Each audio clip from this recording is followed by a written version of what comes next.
Hello, my friends. Welcome back to Tittle Tattle Tarot. I'm very, very pleased today to do a reading on James Alfred White, also known as James Herriot. And this is the man himself, the real James Herriot, the real James Alfred White. And what a lovely man, what a sensational man he was. Wrote many, many wonderful books about his time as a vet. And for people of my age who remember the television series, which I think maybe for people in the UK, this is how people of my age remember James Herriot here, played by lovely Christopher Timothy, with Siegfried and Tristan next to him. This is the image that I've always had of the three of them. And it was such a wonderful program. I believe it was Sundays, wasn't it? Sunday sort of tea time. And they always had their hands up a cow's backside, didn't they, while you're having tea? But it's such a brilliant, brilliant program. And there we are. There is the real James Herriot. I want to look at a very specific part of his life.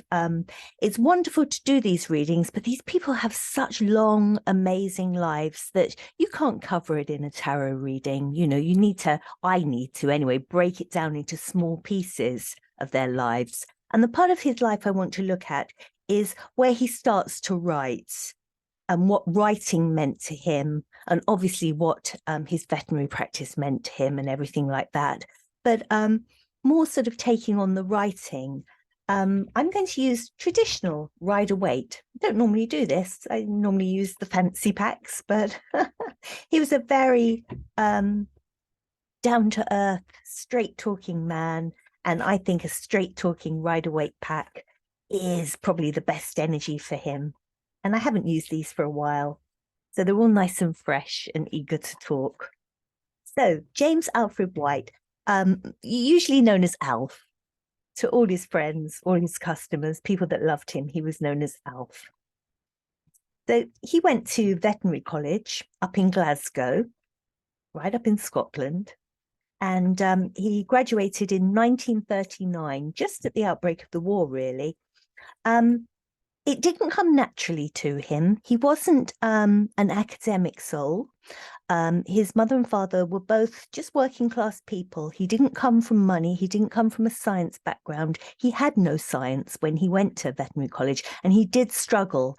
It was a 5-year course, and he needed to retake quite a few of his papers. So it took him 6 years, and he never gave up, and aren't we pleased that he didn't? So he qualified, and he worked for a while in sort of the Sunderland area, which is right up in the north of England, sort of on the borders of Scotland. He worked up in Sunderland, which was where he was from, but he didn't stay there too long. It's quite an industrial sort of area, and he wanted to be out in the country. So that's when he went to the Yorkshire Dales. So I'm not really going to talk about his veterinary stuff in those early years. Let's key into the energy of him starting to write his books. So I'm going to pull a Celtic cross, and we'll get into all the thoughts and feelings around books, his energy, his veterinary practice at that time in the 60s while he was writing. So I'm going to lay out all the cards, and we will see what happens.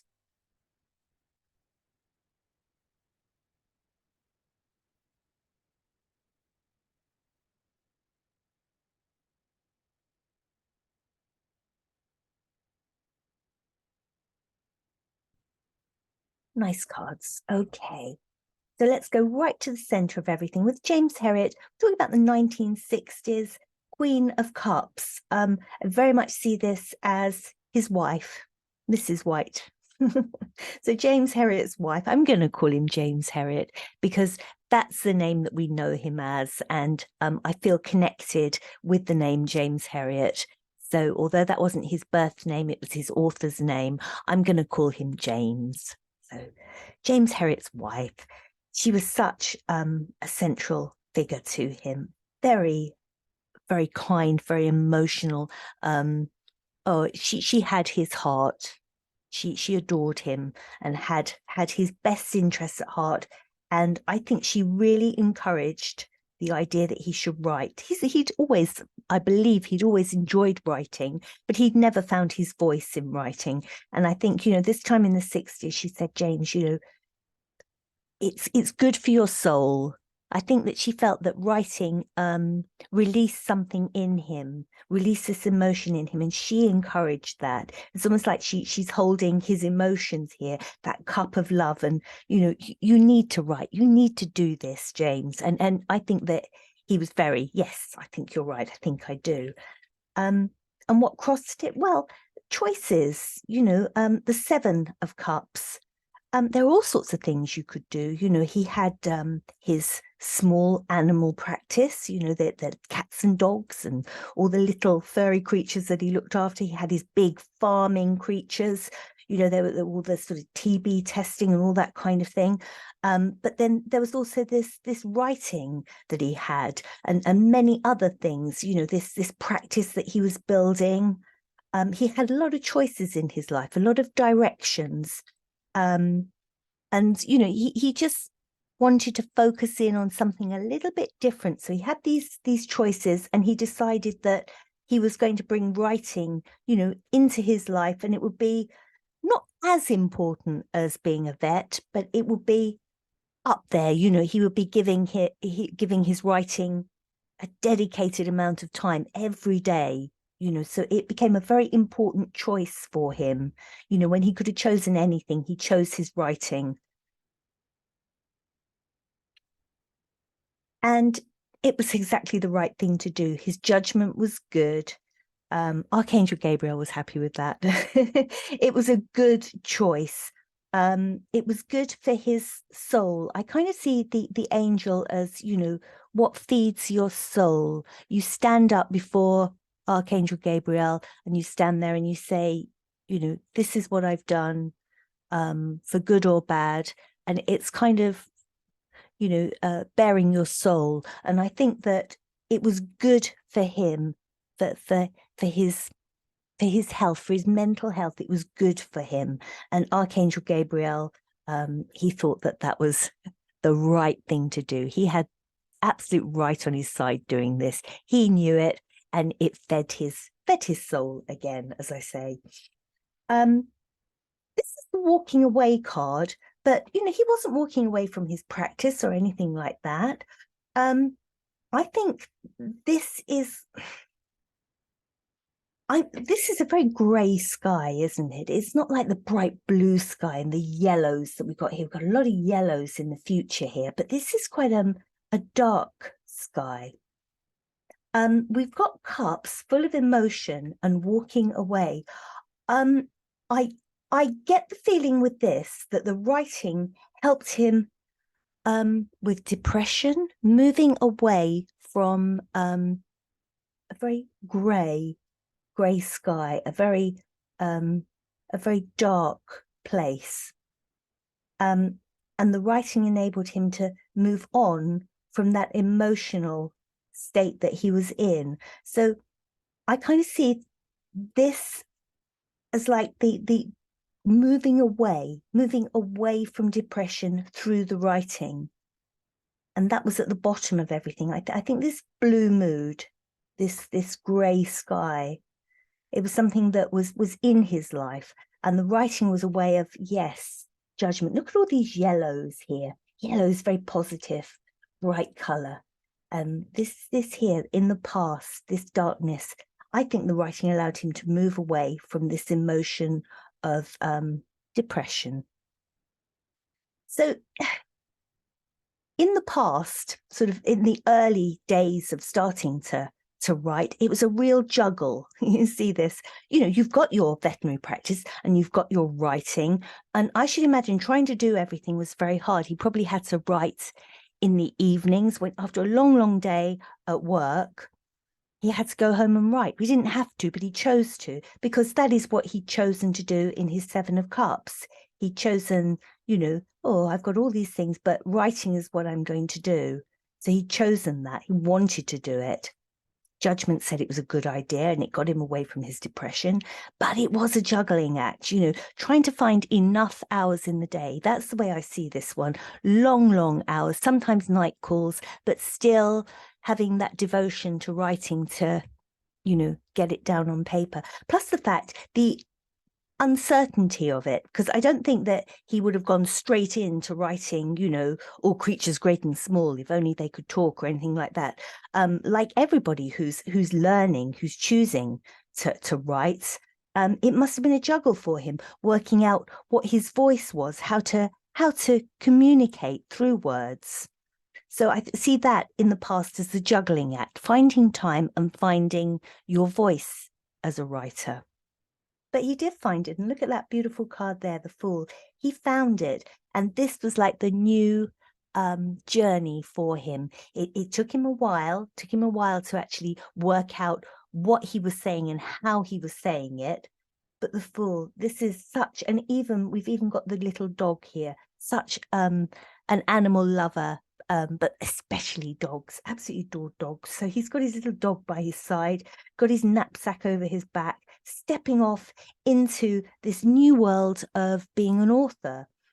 And look at the difference between this and this brightness, this lifting your soul, as opposed to this figure here trying to escape the depression, that cloud, that grey cloud on top of him. So that's the very central energy regarding his writing. So let's come out to the outside. How did he feel? Well, this can be seen as like sort of bit of a smug card. I would never ever say that James Herriot was smug. He was a gorgeous man, and he would never have been like the smug person. But these 9 of Cups, he did feel that it had revived him, that, you know, that the depression was lifting somewhat, and that really, you know, he had the best of both worlds. He had his practice, and his writing kept him sane. And I think this was a really good time for him, a very healing time. And, you know, we're not quite a 10, we're not at the 10 of Cups, but we're heading towards being a very, very successful writer, someone who touches people's emotions. And as I say, that can be seen as a smug card, but I don't see it like that with him. I just see that with him as, I'm fortunate. I'm really fortunate because I'm tackling my depression through writing, and this has made me very, very, very fortunate man. So that's the way I'm viewing that. And I think that he did need time to rest and recover. This was somebody who's probably burning the candle at both ends, and people saw, you know, how hard he worked in his practice, how hard he worked, you know, writing and everything. And I think he always needed to be mindful of rest, because this is at the bottom of everything. And I think this depression could easily come back at any time. So I think he needed to, you know, take himself away quite often, and needed to rest and recover for himself mentally. He needed that mental recharge. This is not a bad card. You know, the 8 of Cups walking away, it's not a bad card, but it is, in this kind of setup, I do see this as something you're walking away from, something you want to leave behind. Very often with this card, you know, you're just choosing to go in a new direction. But he was choosing to go in a new direction, but I think he was deliberately leaving behind, or trying to leave behind, this emotional depression that he had. But he needed to guard himself, and he needed to always be mindful that he could slip back into these grey skies. The Page of Pentacles, well, it was an excitement for him. It was like planting this new seed and watching it grow. These books, they were a bit of a slow burn at first, I believe, and that will come out in our final card. But he had this passion to write them. And once he'd found his voice from over here, wasn't quite sure how he was going to do it, what his pen name would be, because as a vet, he couldn't use his real name, because you wouldn't be allowed to like make money out of a business from your real name. So he had to change his name. So, you know, all these things. And it was just like creating a new person. And the Page of Pentacles is that exciting start, you know, birthing something, and the excitement of that message, getting it out there, of these books. And as I say, with the slow burn, the Knight of Pentacles, but wow, Knight of Pentacles is your really trustworthy knight. If you give your knight a pentacle and he plods around, he will make that pentacle grow.